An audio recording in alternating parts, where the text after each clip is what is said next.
Hey guys, my name is Caroline and I work on the marketing team here at Marriage Helper. In my role, I typically work on email and our website to get people the resources they need. Dr. Beam and Kimberly have asked me to read a question that was submitted to us by one of our listeners. This person asks, "My husband cheated on me and now he tells me that he wants to save our marriage, and I want that too. But with the pain in my heart, I don't know how I'll ever heal. I also want him to fully disclose everything about the affair. Is it a good idea?" It is a great sign that your husband is wanting to save the marriage. It's an even better sign that you want to as well. Mm-hmm. And we completely understand the pain that you have dealt with, what you're feeling now, because it is a loss for both of you, but especially for you, the wife asking this question. You have lost an expectation of what you thought your marriage would be, a loss of trust, perhaps, of course, in what your husband has done. And so accept the pain. Don't try and push it down or say, I shouldn't feel this way because my husband's wanting to work on it and because it's ended. Allow yourself to mourn the loss that you've had. And remember that the pain can heal. It just takes time to do so. Your marriage can heal, but it takes doing the right things to do so in order for the relationship to be stronger than ever before. So realize you're not alone. The pain doesn't mean that you shouldn't move back towards reconciling or putting your marriage back together.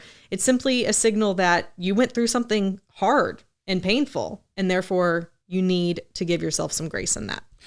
Now, often pain leads to anger, and so it may be that you want to lash out against your spouse because of what he or she did. And to some degree, we understand that. Well, as a matter of fact, to a great degree, we understand that. I mean, you're hurt, that causes anger. Anger tends to lash out at other people.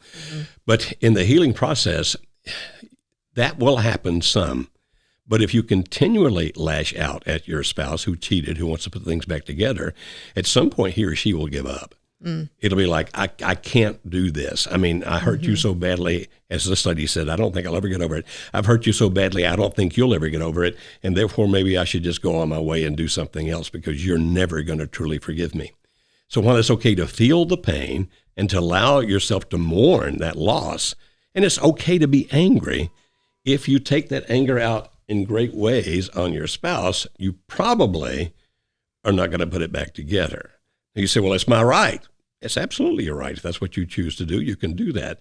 But if you want to have any hope of putting it back together, and we often ask people this question, the spouse who did this, is your spouse a good person who did a bad thing or a bad person who did a bad thing?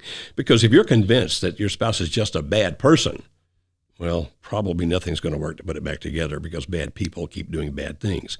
But most people are good people. And good people can do some really crappy stuff. Good people can do some really painful things. And if you decide your spouse is good people, then that could be part of your decision about how we put it back together. Now, Kimberly, she says, I want to know everything about the affair. Is that a good idea? Absolutely not. And why is that not a good idea? Terrible idea. Because of many reasons. The first of which is, even if you know every detail, it's not going to help you heal. It's not going to help you move on. I think that's the false preconceived notion people have. Well, if I can just fully understand, then I'll move on. But no, it's going to make it worse. You're going to have pictures in your head that aren't going to be actually what happened. And it's going to probably lead you to resent your husband even more for what he did. So we do not advise it as a wise thing to do. Right. Actually, it's just going to cause more pain. Now, sometimes people, Kimberly, say, well, wait a minute, I'm imagining it already. But there's a difference between you conjuring it up and your spouse conjuring it up by telling you about it. A great difference. Because as long as it's only your imagination, you know that. Okay, I'm picturing all these terrible things. But if he, in this case it's a he, says, no, I really did this and I did that, now it's more concrete. And again, like Kimberly said, the vision you have is not of what actually happened. It's still your imagination, but it's an imagination that takes on reality because your spouse confessed, yes, I did that. And it's going to take you so much longer to heal. So we're not saying you don't ask because you're trying to help your spouse get away with something. We don't believe in helping anybody get away with anything. We're saying you don't ask because of the pain it's going to cause you, pain that you don't need to go through. Now, Kimberly, not long ago, one of my friends who's very analytical said, but you don't understand, Joe, I have to have all the details. So he got all the details. And now he can't get over the fact that he knows a specific thing his wife did with her lover back when she was in the affair that she didn't do with him. And he's resenting that. Mm-hmm. And I'm saying, and I actually said to him, I told you not to ask. Mm-hmm. And if you hadn't asked, you wouldn't be having this problem. Right. And so thinking you need all the details, you're just making it more difficult. And so we would recommend against that. Mm-hmm. Now, in a situation like this, he does have to earn their trust again, right? Right. And that could be another part of it. So another reason someone would want to hear everything is because I want him to tell me the truth.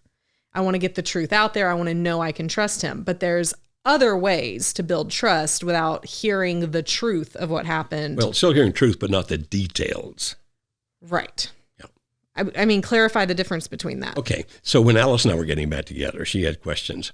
And here, she didn't ask anything that called for details. So, for example, and I'm going to use the mildest verb I can put here. If she had said, did you kiss her? Well, if I say, yes, I did, now she has a mental image of that. Mm-hmm. But if she says, did you have an affair with her? Well, yeah, that's a broad truth. Yes, I did. Did you leave me for her? Yes, I did. Mm-hmm. And so she got enough information to know that I wasn't hiding anything from her.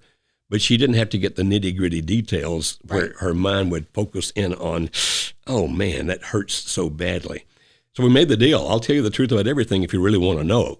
Mm-hmm. And sometimes she'd ask a question. I said, do you really want to know the answer to that? And she'd go, no. But if ever I do, will you tell me? Yes, I will. So you tell the truth to rebuild trust, but you ask not to share details that create a visual. Right. And we talk about this. I mean, one of the sections of our couples workshop that we do really can help couples learn what needs to happen in order to rebuild trust and accountability on both parts. And so I would recommend, I mean, this woman already said both of us are wanting to work on the marriage. I would recommend that they get to our workshop as quickly as possible. Because we'll help you understand how the affair happened. We're not going to help you understand everything that occurred, like each act, each detail. But we'll help you understand how it happened, what led to this occurring. We can help you understand how to forgive and get past it. And we can help you understand how you can heal from that pain, which is going to take a while. But you can heal. And not only that, can have a good marriage in the future.